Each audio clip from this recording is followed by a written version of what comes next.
আসসালামু আলাইকুম আমার প্রিয় শিক্ষার্থীরা, কেমন আছেন? আশা করি সবাই ভালো আছেন। আমিও আল্লাহর রহমতে অনেক ভালো আছি।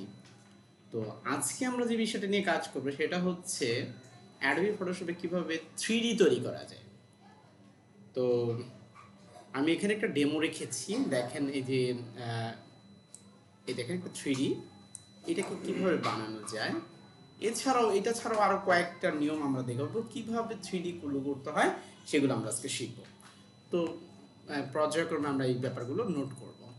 তো প্রথমে আমি এটা কেটে ফেলার পরে আমি একটা পেজ নেব, ফাইলে যাওয়ার পরে নিউ যাওয়ার পরে প্রিসেটে যে ইন্টারন্যাশনাল পেপার, এইটা ব্যাকগ্রাউন্ড কন্টেন্টে যে ট্রান্সপারেন্ট, ওকে। তারপর আমার পছন্দ অনুযায়ী একটা রং নিব, যেটা আপনার ভালো লাগে সেই রং নিব, অল্টা ধরে ব্যাক স্পেস। তারপর টাইপ টুল দিয়ে এখানে ক্লিক করব, 3D লিখলাম আমি। দেখেন লেখাটা দেখা যাচ্ছে না, এর মানে হচ্ছে আপনি যে কালারটা নিচে আছে সেই কালারটা দিয়েই লিখেছেন। তো সিলেক্ট করার পরে এখানে এই ফরগ্রাউন্ড কালারে ক্লিক করব, তারপর হচ্ছে কালো রং দেব। দেখেন এই যে দেখা যাচ্ছে। তারপর আপনি এখানে যে কালারটা একটু বাড়াবেন, আপনার যতটুকু বড় মনে হবে সেই জায়গাটুকু নেবেন আপনি। তারপরে পর্যায়ক্রমে এখানে রাইট বাটন প্রেস করব, রেস্টরাইজ টাইপে ক্লিক করব। তারপর হচ্ছে কন্ট্রোল ধরে জে বাটনে ক্লিক করব, তারপরে কন্ট্রোল ধরে টি, তাহলে ট্রান্সপারেন্ট হয়ে গেল। নিচে একটা ক্লিক করব, অ্যারো বাটনের নিচে একটা ক্লিক, ডান একটা ক্লিক, তিনটার। এইটা আমি আরেকটু বলে নিই, এটা নিচে দিয়ে বামেও দিতে পারেন, আবার উপরে দিয়ে ডানে দিতে পারেন, উপরে দিয়ে বামেও দিতে পারেন, কোনো সমস্যা নেই। জাস্ট এটা বোঝানোর জন্য নিচে ডানে দিলাম। তারপর আপনাদের ইচ্ছা অনুযায়ী আপনারা দিতে পারেন। এবার কন্ট্রোল অল্ট শিফট বাটনটা প্রেস করে ধরে বলবো, তারপর টি টি টি টি টি টি দিয়ে থাকবে।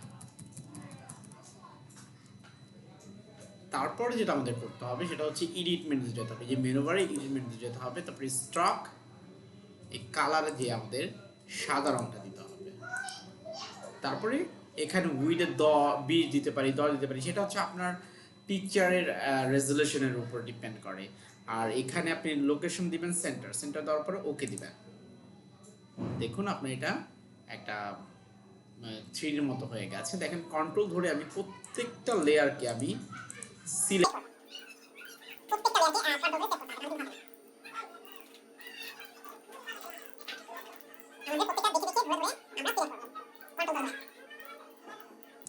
এবার কন্ট্রোল বাটন প্রেস করে ই বাটন ক্লিক করব, তাহলে দেখেন এটা এক 3D হয়ে গেছে। এছাড়াও আপনি এটা, ওই যে আমি বললাম না যে আপনি যদি চান তাহলে আপনি এটাকে ডান দিকে বাম দিকেও নাড়াতে পারেন, এটা এটা হ্যাভস টু ইউ। তো এটা দিয়ে যদি আমরা আরেকটা দিই, ধরেন আমি 3D লিখলাম, 3D,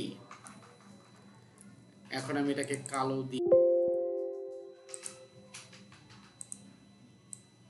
আবার এখানে রাইট বাটন প্রেস করে রেস্টরাইজ, কন্ট্রোল জে দিব, কন্ট্রোল টি দিয়ে, এটা একটু আগে দিয়েছি কি কন্ট্রোল নিচে দিয়ে ডানে দিয়েছি, এবার নিচে দিয়ে বামে দিব, এবার ইন্টার দিব। দেখেন বাম দিকে 3D হবে। এই যে এডিটে যাব, স্ট্রকে যাব, এখানে যাব, এটা অন্য একটা কালার দিব, ওকে দিব। That's it. দেখতে পাচ্ছেন যে এটা বাম দিকে 3D হয়েছে। তো এইভাবে আসলে 3D করা যায়, এটাকে দিয়ে সার্কেল দিয়ে করা যায়, চতুর্ভুজ দিয়ে করা যায়। আপনারা চেষ্টা করবেন অনেকভাবে, তাহলে আশা করি এটা অনেক ভালোভাবে করতে পারবেন। আপনাদেরকে অসংখ্য ধন্যবাদ মন দিয়ে সহকারে ক্লাসে শোনার জন্য বা দেখার জন্য। তারপর যদি কোনো কোশ্চেন থাকে আমাকে করতে পারেন কমেন্ট বক্সে। ভালো থাকবেন।